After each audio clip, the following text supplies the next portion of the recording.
João Marcos Delanhol, devidamente qualificado nos autos, foi denunciado pelo Ministério Público, pronunciado por este juízo, por ter praticado em tese a infração penal prevista no artigo 121, parágrafo 2º, inciso 2º do Código Penal, denúncia de movimento 36.1. Devidamente relatado o processo, designou-se a presente data para o julgamento do réu pelo Tribunal do Júri. Cabe ao juiz presidente do Tribunal do Júri, apenas tão somente, dar significado jurídico à decisão do Egrégio Conselho de Sentença. E, nesse sentido, submetido hoje o réu ao julgamento perante o Tribunal do Júri desta comarca e colocado em votação a série de quesitos, os senhores jurados assim decidiram. Em relação ao primeiro e segundo quesitos, reconheceram a materialidade e a autoria do crime em questão. No terceiro quesito, obrigatório, decidiram por não absolver do denunciado. No quarto quesito, não reconheceram a tese defensiva de que o crime foi praticado sob a forma culposa. No quinto quesito, reconheceram que o crime foi praticado por motivo fútil. Logo, o Conselho de Sentença, do alto de sua plenitude, assegurada constitucionalmente, reconheceu a prática do crime de homicídio qualificado. Artigo 121, parágrafo 2º, inciso 2º do Código Penal. Por todo exposto, com fulcro no artigo 387 do Código de Processo Penal, o Conselho de Sentença julgou procedente a denúncia e, por conseguinte, condena o réu, João Marcos Delanhol, como incurso nas sanções do artigo 121, parágrafo 2º, inciso 2º do Código Penal. Nos termos do artigo 804 do Código de Processo Penal, condena o sentenciado ao pagamento das custas e despesas processuais. No tocante à dosimetria da pena, o crime em que o réu restou condenado consta do rol dos crimes hediondos, estabelece pena mínima de 12 e pena máxima de 30 anos de reclusão. A culpabilidade, ou seja, o grau de reprovabilidade da conduta do réu, é normal espécie. O acusado não ostenta maus antecedentes. Não existem nos autos elementos suficientes à aferição da conduta social da personalidade, razão pela qual deixo de valorá-las. Com relação aos motivos, já foi valorado para fins de incidência da qualificadora. Circunstâncias e consequências do delito merecem ser valoradas negativamente. As consequências do crime foram graves e extrapolam a normalidade. Eis que Douglas era pai de uma menina ainda menor, agora órfão de seu genitor.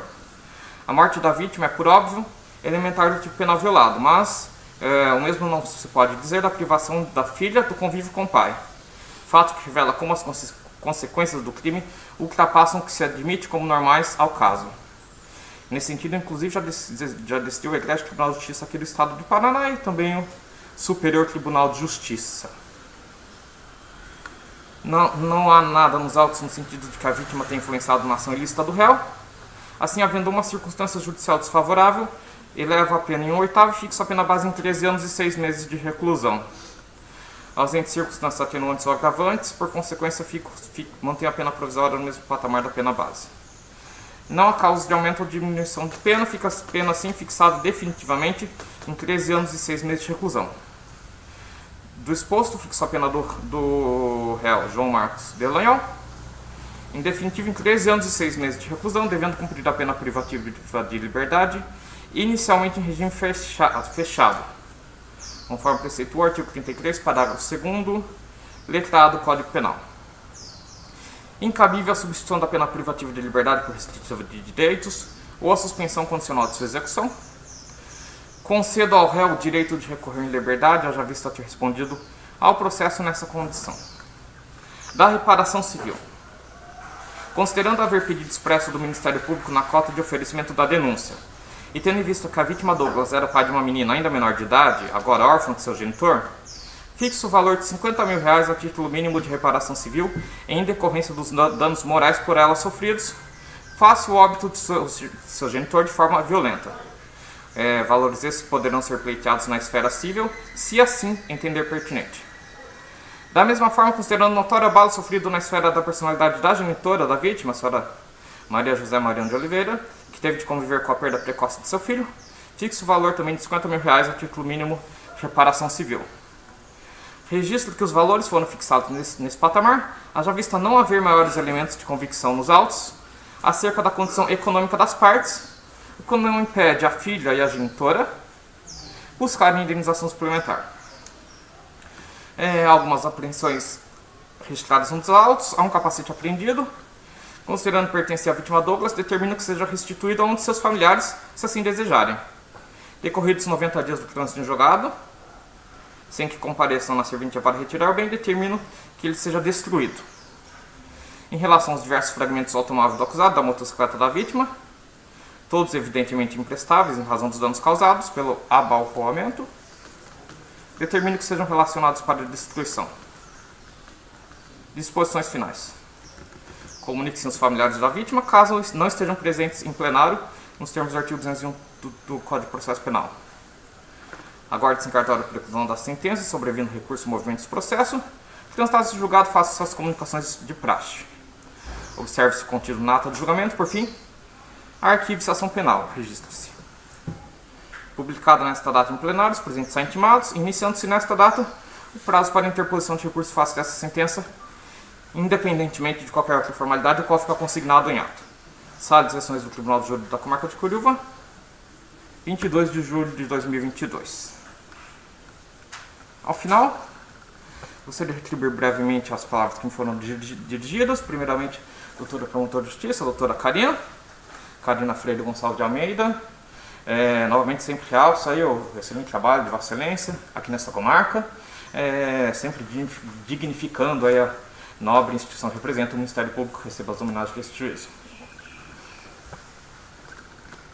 Aos assistentes de acusação, Dr. Ângelo Pilato Júnior, que tive a oportunidade de conhecer nessa data, o Dr. Júlio César Recanelo Magalhães, sempre estamos aqui de forma presencial, virtual também, recebam as minhas homenagens e agradeço por participarem dessa sessão de julgamento, por exercerem com brilhantismo a advocacia.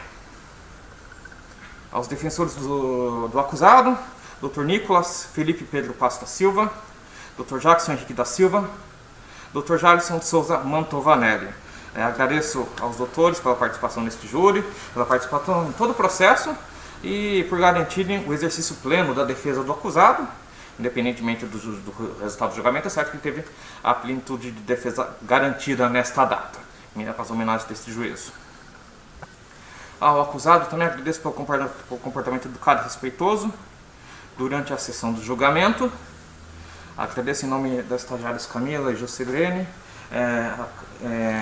a todos os servidores, sempre dedicados e comprometidos aqui nesta comarca, pela colaboração. Senhores oficiais de justiça também, agradeço pelos notórios serviços prestados, pela agilidade no cumprimento das intimações e também pela colaboração na realização dessa sessão de julgamento.